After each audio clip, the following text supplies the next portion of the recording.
দায়িত্ব নেওয়ার পর প্রথমবার বঙ্গভবনে অফিস করলেন প্রেসিডেন্ট মির্জা ফখরুল ইসলাম আলমগীর। প্রথম দিনেই ছিল ব্যস্ততা ও কর্মমুখরতা।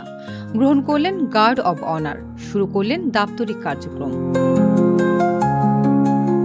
গণপ্রজাতন্ত্রী বাংলাদেশের ২৩তম প্রেসিডেন্ট হিসেবে নির্বাচিত হওয়ার পর দায়িত্ব গ্রহণ করেছেন মির্জা ফখরুল ইসলাম আলমগীর।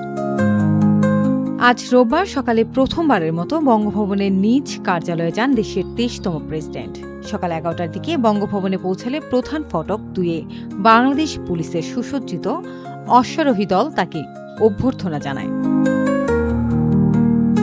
পরে ক্রেডেনশিয়াল মাঠে প্রেসিডেন্ট গার্ড রেজিমেন্ট PGR এর একটি চৌকস দল তাকে গার্ড অব অনার প্রদান করে। গার্ড অব অনার শেষে বঙ্গভবনের অক্টাগোনালে প্রেসিডেন্ট ও তার পরিবারের সদস্যদের ফুল দিয়ে স্বাগত জানান সামরিক সচিব সহ বঙ্গভবনের ঊর্ধ্বতন কর্মকর্তারা। এরপর নিজ কার্যালয়ে প্রথম দিনের দাপ্তরিক কার্যক্রম শুরু করেন প্রেসিডেন্ট মির্জা ফখরুল ইসলাম আলমগীর। এ সময় বিভিন্ন দাপ্তরিক নথিতে স্বাক্ষর করেন তিনি। পরে বঙ্গভবনের পরিদর্শন বইতেও স্বাক্ষর করেন প্রেসিডেন্ট। দায়িত্ব গ্রহণের পর এভাবেই বঙ্গভবনে আনুষ্ঠানিকভাবে শুরু হল প্রেসিডেন্ট মির্জা ফখরুল ইসলাম আলমগীরের দাপ্তরিক কার্যক্রম। লোপা ইসলাম, নিউজ ডেস্ক, দৈনিক ইনকিলাব।